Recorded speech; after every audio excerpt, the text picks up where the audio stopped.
അമ്മ തന്റെ മകനായി തന്റെ ജീവിതം മുഴുവൻ ത്യാഗം ചെയ്തു. അതേ മകൻ ഒരു ദിവസം അവരെ തീർത്ഥയാത്രയുടെ പേരിൽ ദേവഘറിലെ വൈദ്യനാഥ് ധാമിലേക്ക് കൊണ്ടുപോയി മനുഷ്യത്വം പോലും നാണിക്കുന്ന വിധത്തിൽ പ്രവർത്തിച്ചു. സാവിത്രി ദേവി തന്റെ മുഴുവൻ സ്വത്തും മകൻ രോഹിതിന്റെ വളർത്തലിനായി ചെലവഴിച്ചു. തന്റെ വിശപ്പ്, തന്റെ ഉറക്കം, തന്റെ മുഴുവൻ സ്വപ്നങ്ങളും ത്യാഗം ചെയ്തു. അങ്ങനെ തന്റെ മകൻ ഓരോ സ്വപ്നവും നേടിയെടുക്കാൻ കഴിയും. വയലുകളിൽ കൂലിപ്പണി ചെയ്ത് അവന്റെ പഠനം പൂർത്തിയാക്കി. ആഭരണങ്ങൾ വിറ്റ് അവന്റെ ഫീസ് അടച്ചു. താൻ കീറിയ വസ്ത്രങ്ങൾ ധരിച്ചുകൊണ്ട് പോലും അവനു നല്ല വസ്ത്രങ്ങൾ നൽകി. ആ അമ്മയുടെ ഹൃദയം ഒരൊറ്റ സ്വപ്നം മാത്രമേ കണ്ടിരുന്നുള്ളൂ: എന്റെ മകൻ ഉയർന്ന സ്ഥാനത്ത് എത്തണം എന്ന്. യഥാർത്ഥത്തിൽ രോഹിതും ഉയർന്ന സ്ഥാനത്തെത്തി. പക്ഷേ രോഹിത് വലുതാകുമ്പോൾ, പണവും പ്രശസ്തിയും വരുമ്പോൾ അമ്മ അവനു ക്രമേണ ഭാരമായി. നഗരത്തിൽ താമസിക്കുന്ന അവന്റെ ഭാര്യ റീന പലപ്പോഴും പറയുമായിരുന്നു, വീട് ചെറുതാണ്, ചെലവുകൾ വലുതാണ്, അതിനു മുകളിൽ നിങ്ങളുടെ അമ്മയെ നമ്മൾ എത്രകാലം വഹിക്കണം. രോഹിത് ചിലപ്പോൾ മൗനമായിരിക്കും, ചിലപ്പോൾ ചെറിയ ദേഷ്യത്തോടെ പറയും, അമ്മ, നിങ്ങൾ കുറച്ച് ശ്രദ്ധിക്കണം, എന്തിനാണ് ഓരോ തവണയും രോഗിയാകുന്നത്. സാവിത്രി എല്ലാം കേൾക്കുമായിരുന്നു. പക്ഷേ അവരുടെ ചുണ്ടുകളിൽ ഒരു പരാതി പോലും വരാൻ അനുവദിക്കില്ല. അവർക്കപ്പോൾ മകന്റെ വീടിന്റെ വാതിൽപ്പടി തന്നെ ക്ഷേത്രമായിരുന്നു. ദിവസങ്ങൾ കടന്നുപോയി. റീന മുഖത്തോട് മുഖം പറഞ്ഞ വാക്കുകൾ രോഹിതിന്റെ മനസ്സിൽ ക്രമേണ സ്ഥാനം നേടി. അവൻ ചിന്തിക്കാൻ തുടങ്ങി. റീന ശരിയാണ് പറഞ്ഞത്. അമ്മ ഇപ്പോൾ ഭാരമായി. ഇത് ഇല്ലാതാകുന്നെങ്കിൽ വീട്ടിൽ ശാന്തി ഉണ്ടാകും. ഒരു ദിവസം അവൻ തീരുമാനിച്ചു, അമ്മയിൽ നിന്ന് മോചനം നേടണം. പക്ഷേ ഈ ജോലി എളുപ്പമല്ല. ഗ്രാമത്തിലെ അമ്മയെ നേരിട്ട് പുറത്താക്കുന്നത് ആളുകളുടെ കണ്ണുകളിൽ നല്ലതായി തോന്നില്ല. അതിനാൽ അവൻ ഒരു പദ്ധതി രൂപകൽപ്പന ചെയ്തു. അവൻ അമ്മയോട് പറഞ്ഞു, അമ്മ, നിങ്ങൾ വർഷങ്ങളായി സ്വപ്നം കണ്ട ആഗ്രഹം നിറവേറ്റാനുള്ള സമയമായി. ഞാൻ നിങ്ങളെ ബാബ ഭോലേനാഥ് ധാമിന്റെ ദർശനത്തിന് കൊണ്ടുപോകാം. ഇത് കേട്ട് സാവിത്രിയുടെ കണ്ണുകളിൽ കണ്ണീരൊഴുകി. അവർ മകന്റെ മുഖം പിടിച്ച് ആശീർവദിച്ചു. ഭോലേനാഥ് നിനക്ക് ദീർഘായുസ് നൽകട്ടെ മകനെ. നീ എന്റെ ജീവിതത്തിലെ ഏറ്റവും വലിയ സ്വപ്നം നിറവേറ്റി. രാത്രി മുഴുവൻ അവർ തന്റെ ഏറ്റവും നല്ല സാരി എടുത്തുവെച്ചു. പൊട്ടലിയിൽ പഴയ ബിൽവ ഇലകൾ, കുറച്ച് അരി, വർഷങ്ങളായി ഭഗവാൻ സമർപ്പിക്കാൻ ചിന്തിക്കുന്ന ആ മാല എന്നിവ വെച്ചു. അവരുടെ ചുണ്ടുകളിൽ ഒരേ വാക്ക് മാത്രമേ ഉണ്ടായിരുന്നുള്ളൂ: ഭോലേനാഥിന്റെ ദർബാറിലേക്ക് പോകുന്നു. ജീവിതം സഫലമാകുന്നു. രാവിലെ കാറിൽ ഇരിക്കുമ്പോൾ സാവിത്രി ആകാശത്തേക്ക് നോക്കി മൊഴിഞ്ഞു, നന്ദി ഭോലെ, നീ എന്റെ വാക്ക് കേട്ടു. വഴി മുഴുവൻ അവർ ഉത്സാഹത്തോടെ മകനോട് സംസാരിച്ചുകൊണ്ടിരുന്നു. ബാല്യത്തിൽ നിനക്ക് കടുത്ത പനി വന്നപ്പോൾ ഞാൻ മനസ്സിൽ വന്നത് മൊഴിഞ്ഞു, ഭോലേനാഥ് നിന്നെ സുഖപ്പെടുത്തിയാൽ ദേവഘറിലേക്ക് കൊണ്ടുപോകാം എന്ന്.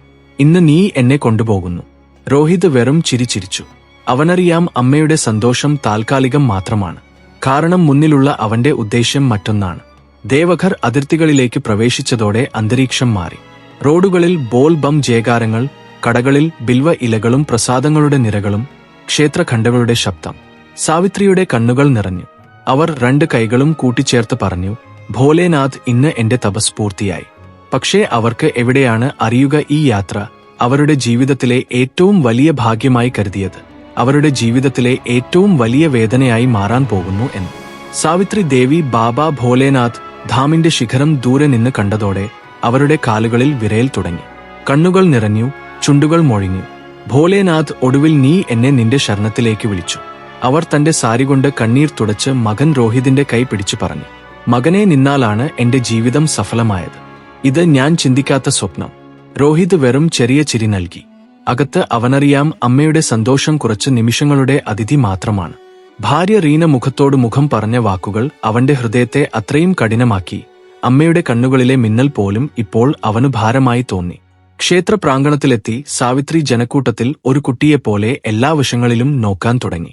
ബിൽവ ഇലകളുടെ കടകളിൽ നിന്നു ഗംഗാജലത്തിന്റെ ചെറിയ ബോട്ടിലുകൾ കയ്യിലെടുത്ത് ഓരോ ഭക്തനെയും നോക്കി പറഞ്ഞു, ഈ സ്ഥലത്ത് എത്ര പുണ്യമുണ്ട്.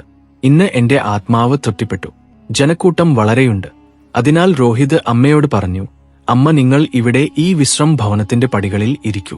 ഞാൻ പ്രസാദവും പൂജാ സാമഗ്രികളും എടുത്തുവരാം. ജനക്കൂട്ടത്തിൽ നിങ്ങൾ ക്ഷീണിക്കും. സാവിത്രി ദേവി മകന്റെ വാക്കിൽ കണ്ണടച്ചു വിശ്വാസം വെച്ചു. അവർ പതുക്കെ പടികളിൽ ഇരുന്നു. 2 കൈകളും കൂട്ടിച്ചേർത്ത് ക്ഷേത്രത്തിന്റെ ദിശയിലേക്ക് നോക്കാൻ തുടങ്ങി. മുഖത്ത് സന്തോഷവും കണ്ണുകളിൽ ഭക്തിയും. അവർ മനസ്സിൽ പറഞ്ഞു, ബാബ, മകൻ തിരിച്ചുവരുന്നതുവരെ ഞാൻ നിന്റെ നാമം ജപിക്കാം. പക്ഷേ സമയം കടന്നുപോയി. അരമണിക്കൂർ, പിന്നീട് 1 മണിക്കൂർ, പിന്നീട് 2 മണിക്കൂർ. സൂര്യൻ അസ്തമിക്കാൻ തുടങ്ങി. പക്ഷേ രോഹിത് തിരിച്ചുവന്നില്ല. സാവിത്രി ദേവി അസഹിഷ്ണുതയോടെ ഇങ്ങോട്ടും അങ്ങോട്ടും നോക്കാൻ തുടങ്ങി. ഓരോ വരുന്ന മുഖത്തിലും അവർക്ക് മകന്റെ മുഖം കാണാമായിരുന്നു.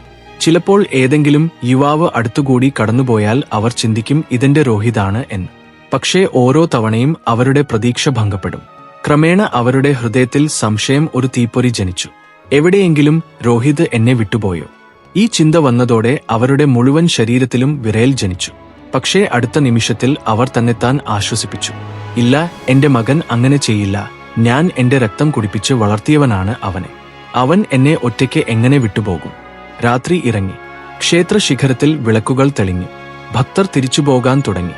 സാവിത്രി ദേവി ഇപ്പോഴും ക്ഷീണിച്ച് അതേ പടികളിൽ ഇരിക്കുന്നു. വിശപ്പോടെ വയർ കത്തുന്നു. കാലുകൾ മരവിച്ചു പോകുന്നു. പക്ഷേ ഹൃദയം ഒരേ കാര്യത്തിൽ മാത്രം ശ്രദ്ധിച്ചു. എന്റെ മകൻ വരും, തീർച്ചയായും വരും. ആരോ വന്ന് ചോദിച്ചു, അമ്മ എവിടെ നിന്നാണ് വന്നത്? ഒറ്റയ്ക്ക് എന്തിനാണ് ഇരിക്കുന്നത്? സാവിത്രി ദേവി വിറയ്ക്കുന്ന സ്വരത്തിൽ പറഞ്ഞു, എന്റെ മകൻ പ്രസാദം എടുക്കാൻ പോയി. അവൻ ഇപ്പോൾ വരും. പക്ഷേ ആ രാത്രി ആ മകൻ ഒരിക്കലും വന്നില്ല. ജനക്കൂട്ടം കുറഞ്ഞു. ക്ഷേത്രത്തിനു പുറത്ത് നിശബ്ദത നിറഞ്ഞു. സാവിത്രി ദേവിയുടെ ഹൃദയം ഇപ്പോൾ മനസ്സിലാക്കി. മകൻ അവരെ വിട്ടുപോയി. പക്ഷേ അമ്മയുടെ ഹൃദയം വിചിത്രമാണ്. വഞ്ചന വ്യക്തമായി കാണുമ്പോഴും അത് മകനായി പ്രാർത്ഥിക്കുന്നു.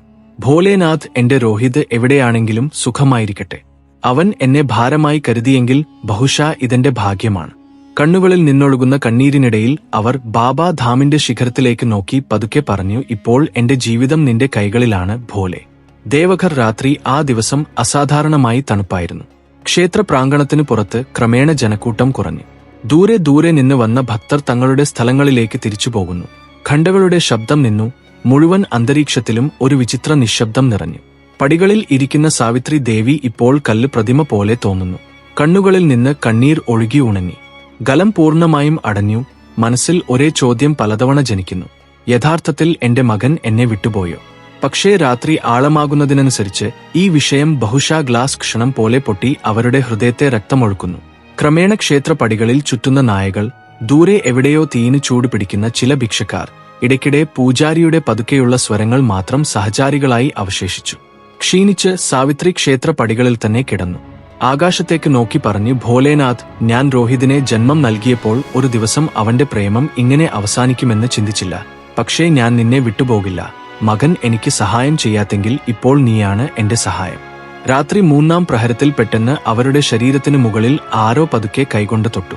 അമ്മ, നിങ്ങൾ ഇവിടെ ഒറ്റയ്ക്ക് എന്തിനാണ് ഇരിക്കുന്നത്? ഈ സ്വരം ക്ഷേത്ര പൂജാരിയുടേതാണ്. അവൻ രാത്രി തന്റെ മുറിയിലേക്ക് തിരിച്ചുപോകുന്നു. സാവിത്രി വിറയ്ക്കുന്നു പറഞ്ഞു, എന്റെ മകൻ പ്രസാദം എടുക്കാൻ പോയി. വരും ഇപ്പോൾ. പൂജാരി അവരുടെ അവസ്ഥ കണ്ട് ഉടനെ മനസ്സിലാക്കി ഇത് സാധാരണ സ്ഥിതിയല്ലെന്ന്. അപ്പോഴേക്കും അടുത്തു നിന്ന് ഒരു സാമൂഹ്യ സേവിക മീരയും അങ്ങോട്ട് കടന്നു. അവർ വൃദ്ധയായ അമ്മയുടെ കണ്ണുകളിൽ നിന്നൊഴുകുന്ന കണ്ണീരും വിറയ്ക്കുന്ന കൈകളും കണ്ടപ്പോൾ അവരുടെ ഹൃദയം ഉരുകി. മീര പതുക്കെ അവരുടെ തോളിൽ കൈവച്ചു. അമ്മ, നിങ്ങൾ വിഷമിക്കരുത്. ഇവിടെ ആരും ആരെയും ഒറ്റയ്ക്ക് വിട്ടുപോകില്ല. ബാബാ ഭോലേനാഥ് നഗരത്തിൽ മനുഷ്യത്വം ഇപ്പോഴും ജീവിച്ചിരിക്കുന്നു. സാവിത്രി ഈ വാക്കുകൾ കേട്ട് ഉറക്കെ കരഞ്ഞു. ആദ്യമായി അവർക്ക് തോന്നി പുറത്തുള്ളവരുടെ ഇടയിൽ പോലും ആരെങ്കിലും തന്റെ സ്വന്തക്കാരനായിരിക്കാം. മീര അവർക്ക് സഹായിച്ച് എഴുന്നേറ്റ് പൂജാരിയോടൊപ്പം തന്റെ ചെറിയ വീട്ടിലേക്ക് കൊണ്ടുപോയി. അവിടെ അവർക്ക് ഭക്ഷണം നൽകി, വെള്ളം കുടിപ്പിച്ചു. സാവിത്രി കഴിക്കുമ്പോൾ കരയുന്നു.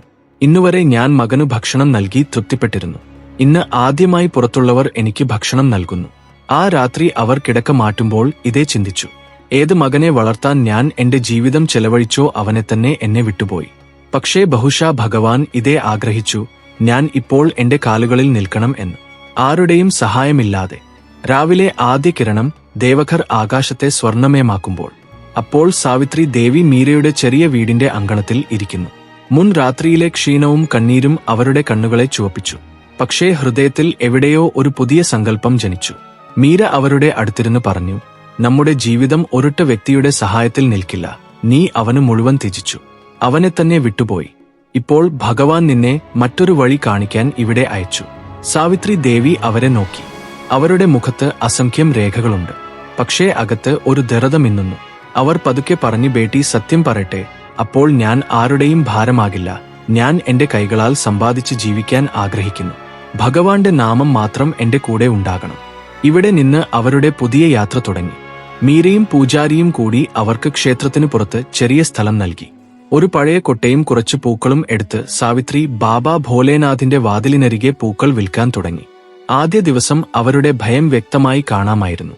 വിറയ്ക്കുന്ന കൈകളോടെ അവർ ബിൽവ ഇലകളും പൂമാലകളും ക്രമീകരിച്ച് ഭക്തരോട് പറയും, ബാബായ്ക്കായി ബിൽവ ഇലകൾ എടുക്കൂ. ബാബ ആശീർവാദം നൽകും. ആളുകൾ അവരുടെ മുഖത്തിലെ വേദനയും കണ്ണുകളിലെ സത്യവും കണ്ടു നിന്നുപോകും. ആരെങ്കിലും അവരിൽ നിന്ന് പൂക്കൾ എടുത്താൽ അല്ലെങ്കിൽ എടുക്കാതെ പോലും അവരുടെ കാലുകൾ തൊട്ട് ആശീർവാദം ചോദിക്കും. ക്രമേണ ഭക്തരിൽ ഈ വാക്ക് വ്യാപിച്ചു, അമ്മയുടെ അടുത്ത് പൂക്കൾ എടുക്കൂ, അവരുടെ ആശീർവാദം കൂടെ വരും. ദിവസങ്ങൾ കടന്നുപോയി. ചെറിയ ജോലി ഇപ്പോൾ നടക്കുന്നു. അവരുടെ കട ആദ്യം കൊട്ടയിൽ നിന്ന് വളർന്ന് ഒരു ചെറിയ ടേബിളിലെത്തി. പിന്നീട് കട രൂപം കൊണ്ടു. ഇപ്പോൾ സാവിത്രി ദേവി ഓരോ രാവിലെയും സ്വയം പൂക്കൾ ക്രമീകരിക്കുന്നു. ശുദ്ധമായ വസ്ത്രങ്ങൾ ധരിച്ച് കടയിൽ ഇരിക്കുന്നു. അവരുടെ മുഖത്തിലെ ദുഃഖത്തിന്റെ നിഴൽ ക്രമേണ മാറുന്നു. ഒരു ദിവസം മീര ചിരിച്ചുകൊണ്ട് പറഞ്ഞു, അമ്മ നോക്കൂ, ബാബ നിങ്ങൾക്ക് എത്ര വലിയ സമ്മാനം നൽകി. നിങ്ങളെ വിട്ടുപോയവൻ ഒരു ദിവസം നിങ്ങൾ ഇത്ര ശക്തരാകുമെന്ന് ചിന്തിക്കില്ല. സാവിത്രിയുടെ കണ്ണുകൾ നിറഞ്ഞു. അവർ ആകാശത്തേക്ക് നോക്കി മൊഴിഞ്ഞു. ശരിയാണ് പറഞ്ഞത് ബേട്ടി. മകൻ എന്നെ ഭാരമായി കരുതി. പക്ഷേ ബാബ എനിക്ക് സഹായം നൽകി. ഇപ്പോൾ ഈ പൂക്കളാണ് എന്റെ ജീവിതം. ഇതാണ് എന്റെ ഐഡന്റിറ്റി. സമയത്തോടെ അവരുടെ കട ക്ഷേത്രത്തിലെ ഏറ്റവും പ്രസിദ്ധമായ പൂക്കടയായി മാറി. ആളുകൾ ദൂരെ ദൂരെ നിന്ന് സാവിത്രിയുടെ അടുത്ത് പൂക്കൾ എടുക്കാൻ മാത്രം വരുന്നു. ആരെങ്കിലും പറയും അവരുടെ ആശീർവാദം ലഭിക്കുമെന്ന്. ആരെങ്കിലും പറയും അവരിൽ നിന്നെടുത്ത പൂക്കൾ നേരിട്ട് ബാബായുടെ അടുത്തെത്തുമെന്ന്. ഇപ്പോൾ അവരുടെ അടുത്ത് ബഹുമാനം മാത്രമല്ല, പണത്തിന് കുറവുമില്ല. ലക്ഷങ്ങൾ രൂപ വരെ അവരുടെ കടയിൽ നിന്ന് സമ്പാദനം തുടങ്ങി. പക്ഷേ പണത്തേക്കാൾ കൂടുതൽ അവർക്ക് ഈ വിഷയത്തിൽ സന്തോഷമുണ്ട്. ഇപ്പോൾ അവർ ആരുടെയും ആശ്രയമില്ലാതെ. അമ്മയുടെ മുഖത്ത് ഇപ്പോൾ ദുഃഖമല്ല, സന്തോഷവും ആത്മവിശ്വാസവുമുണ്ട്. അവർ പലപ്പോഴും ഭക്തരോട് പറയും, ബാബ ഭോലേനാഥ് നഗരത്തിൽ ആര് വന്നാലും ശൂന്യകൈകളോടെ പോകില്ല. മകൻ എന്നെ വിട്ടുപോയി, പക്ഷേ ബാബ എനിക്ക് പുതിയ കുടുംബം നൽകി. ജനക്കൂട്ടം നിറഞ്ഞ ആ ക്ഷേത്രത്തിനു പുറത്ത് പൂവിന്റെ സുഗന്ധവും ഭക്തിഗീതങ്ങളുടെ ഇടയിൽ സാവിത്രി ദേവി ഇപ്പോൾ വിട്ടുപോയ അമ്മയല്ല, ഒരു ആത്മനിർഭര അമ്മയുടെ ഐഡന്റിറ്റിയായി മാറി. വർഷങ്ങൾ കടന്നുപോയി. ദേവഘർ വീഥികളിൽ ഇപ്പോൾ ഒരു പേര് ഓരോ നാവിലുമുണ്ട്, അമ്മയുടെ പൂക്കൾ. ബാബ ഭോലേനാഥ് ക്ഷേത്രത്തിൽ വരുന്ന ഓരോ ഭക്തനും അവരിൽ നിന്ന് പൂക്കൾ എടുക്കാതെ ദർശനം അപൂർണമായി കരുതുന്നു. വൃദ്ധയായ സാവിത്രി ദേവി ഇപ്പോൾ പൂക്കൾ വിൽക്കുന്നത് മാത്രമല്ല, ഓരോ പൂവിനോടൊപ്പം ആശീർവാദവും നൽകുന്നു. ഏത് കൈകൾ ഒരിക്കൽ മകനായി റൊട്ടി വാരി എടുത്തോ, അതേ കൈകൾ ഇപ്പോൾ ആളുകളുടെ നെറ്റിയിൽ ആശീർവാദത്തിനായി ഉയരുന്നു. സമയം അവരുടെ മുറിവിനെ സുഖപ്പെടുത്തിയില്ല, പക്ഷേ അവരെ അത്രയും ശക്തയാക്കി. ഇപ്പോൾ അവർ ആരുടെയും ആശ്രയിക്കുന്നില്ല. അവരുടെ മുഖത്ത് സന്തോഷത്തിന്റെ മിന്നൽ ഉണ്ട്, കണ്ണുകളിൽ ദൃഢതയും സ്വരത്തിൽ വിശ്വാസവും. ഇതിനിടെ ഒരു ദിവസം ക്ഷേത്ര പ്രാങ്കണത്തിലെ ജനക്കൂട്ടത്തിൽ പെട്ടെന്ന് ഒരു മുഖം കാണപ്പെട്ടു. രോഹിത്. അവന്റെ മുഖത്ത് അതേ തേജസ്സുണ്ട്, പക്ഷേ ഇപ്പോൾ ക്ഷീണവും പ്രശ്നങ്ങളുടെ ആഴമുള്ള രേഖകളും വ്യക്തമായി കാണാം. അവന്റെ ബിസിനസ്സിൽ വലിയ നഷ്ടം സംഭവിച്ചു. വീട് പൊട്ടിപ്പോകുന്ന സ്ഥിതിയിലെത്തി. ഭാര്യ റീനയും അവനെ വിട്ടുപോയി. അവൻ തന്റെ ജീവിതത്തിലെ ഏറ്റവും ദുഷ്കരമായ കാലഘട്ടത്തിലൂടെ കടന്നുപോകുന്നു. അവന്റെ ദൃഷ്ടി പൂക്കടയിൽ ഇരിക്കുന്ന അമ്മയിൽ പതിച്ചതോടെ അവന്റെ കാലുകൾ നിന്നുപോയി. അവൻ അതേ കല്ലായി നിന്നു. ഇതേ അമ്മയാണ് അവൻ ഭാരമായി കരുതിയത്. തീർത്ഥയാത്രയുടെ പേരിൽ ഇവിടെ വിട്ടുപോയി. പക്ഷേ ഇന്ന് അതേ അമ്മ ക്ഷേത്രത്തിനു പുറത്ത് ബഹുമാനിയായി മാറി. കണ്ണുകളിൽ നിന്ന് കണ്ണീർ ഒഴുകി. അവൻ ഓടിവന്ന് അമ്മയുടെ കാലുകളിൽ വീണ് ഉറക്കെ കരഞ്ഞു, അമ്മ, എന്നെ ക്ഷമിക്കൂ. ഞാൻ വളരെ വലിയ പാപം ചെയ്തു. ഞാൻ നിന്നെ വഞ്ചിച്ചു, നിന്നെ വിട്ടുപോയി. ഇന്ന് നോക്കൂ എന്റെ അവസ്ഥ. ദയവായി എന്നോടൊപ്പം വാ അമ്മ, ഞാൻ നിന്നെ വീട്ടിലേക്ക് കൊണ്ടുപോകാൻ ആഗ്രഹിക്കുന്നു. അടുത്തു നിന്ന ഭക്തർ ഈ ദൃശ്യം കണ്ട് സ്തബ്ധരായി. എല്ലാവരുടെയും ദൃഷ്ടി അമ്മയിൽ പതിച്ചു. സാവിത്രി ദേവി മകന്റെ തലയിൽ കൈവച്ചു. അവരുടെ കണ്ണുകളിൽ നിന്ന് കണ്ണീർ ഒഴുകി, പക്ഷേ ചുണ്ടുകളിൽ ശാന്തമായ വാക്കുകൾ വന്നു. മകനെ, അമ്മ തന്റെ കുട്ടികൾക്ക് ഒരിക്കലും ശാപം നൽകില്ല. നീ എന്നെ ഇവിടെ വിട്ട ദിവസം അപ്പോൾ തന്നെ ഞാൻ നിന്നെ ക്ഷമിച്ചു. പക്ഷേ ഓർത്തുവെക്കൂ, മനുഷ്യന്റെ കർമ്മങ്ങളാണ് അവന്റെ ഭാഗ്യം എഴുതുന്നത്. നീ എന്നെ ഭാരമായി കരുതി, പക്ഷേ ബാബ എനിക്ക് സഹായം നൽകി. ഇപ്പോൾ എന്റെ വീട് ഇവിടെയാണ്, എന്റെ കുടുംബം ഇവിടെയാണ്. ഞാൻ നിന്നോടൊപ്പം പോകില്ല. രോഹിത് തല താഴ്ത്തി. അവന് പറയാൻ വാക്കുകൾ അവശേഷിച്ചില്ല. പശ്ചാത്താപത്തിന്റെ ഭാരം അവന്റെ തോളുകളിൽ കൂടുതൽ ഭാരമായി. ജനക്കൂട്ടത്തിൽ നിന്ന് ആളുകളുടെ കണ്ണുകൾ നനഞ്ഞു. ആരോ പതുക്കെ പറഞ്ഞു, നോക്കൂ, ഇതാണ് ഭഗവാന്റെ നീതി. അമ്മയെ വിട്ടുപോയവൻ ഇന്ന് ശൂന്യകൈകളോടെ അവശേഷിച്ചു. വിട്ടുപോയ അതേ അമ്മ ഇന്ന് ആയിരക്കണക്കിന് ആളുകൾക്ക് സഹായമായി. മാ അവസാനമായി മകനെ എഴുന്നേൽപ്പിച്ചു പറഞ്ഞു, മകനെ, നിനക്ക് യഥാർത്ഥത്തിൽ എന്റെ ക്ഷമാപണം വേണമെങ്കിൽ പോയി നിന്റെ കർമ്മങ്ങൾ മാറ്റൂ. മാതാപിതാക്കളെ ഭാരമായി കരുതുന്നത് ഏറ്റവും വലിയ അപരാധമാണ്. ഭഗവാൻ നിന്നെ തിരുത്താനുള്ള അവസരം നൽകട്ടെ. ഇതാണ് എന്റെ അവസാന ആശീസ്. രോഹിത് കരഞ്ഞുകൊണ്ട് അതേ നിലത്ത് ഇരുന്നു. മാ കൈകൾ കൂട്ടിച്ചേർത്ത് ക്ഷേത്രത്തിന്റെ ദിശയിലേക്ക് നോക്കി തന്റെ പൂക്കടയിൽ ഇരുന്നു. അവരുടെ മുഖത്ത് ഇപ്പോൾ വിട്ടുപോയ മനുഷ്യന്റെ ദുഃഖമില്ല, പക്ഷേ ആ അമ്മയുടെ അഭിമാനമുണ്ട്. അവരുടെ ത്യാഗവും ആത്മനിർഭരതയും കൊണ്ട് സമൂഹത്തിന് ബോധിപ്പിക്കുന്നു, മാതാപിതാക്കളെ ഒരിക്കലും ഭാരമായി കരുതരുത്. നിങ്ങൾ അവരിൽ നിന്ന് മുഖം തിരിച്ചാൽ ഭഗവാൻ അവരെ കൂടുതൽ ശക്തരാക്കും. നിങ്ങൾക്ക് പശ്ചാത്താപം മാത്രമേ ലഭിക്കൂ. പക്ഷേ സുഹൃത്തുക്കളെ, ഇപ്പോൾ ഒരു ചോദ്യം: നിങ്ങൾക്ക് അമ്മയുടെ ഈ തീരുമാനം ശരിയാണോ? അവർ മകനെ ക്ഷമിച്ചു, പക്ഷേ അവനോടൊപ്പം ഒരിക്കലും പോയില്ല. നിങ്ങൾ അമ്മയുടെ സ്ഥാനത്താണെങ്കിൽ നിങ്ങൾ ഇതേ ചെയ്യുമോ? നിങ്ങളുടെ അഭിപ്രായം ഞങ്ങൾക്ക് കമന്റിൽ തീർച്ചയായും പറയൂ. കഥ നിങ്ങളുടെ ഹൃദയത്തെ തൊട്ടതെങ്കിൽ വീഡിയോ ലൈക്ക് ചെയ്യൂ. നിങ്ങളുടെ സുഹൃത്തുക്കളിലേക്ക് എത്തിക്കാൻ ഷെയർ ചെയ്യൂ. ഞങ്ങളുടെ ചാനൽ സബ്സ്ക്രൈബ് ചെയ്യാൻ മറക്കരുത്. അടുത്ത വീഡിയോയിൽ കാണാം. അതുവരെ സന്തോഷമായിരിക്കൂ. നിങ്ങളുടെ പ്രിയപ്പെട്ടവരോടൊപ്പം ഇക്കൂ. ബന്ധങ്ങളുടെ മൂല്യം മനസ്സിലാക്കൂ.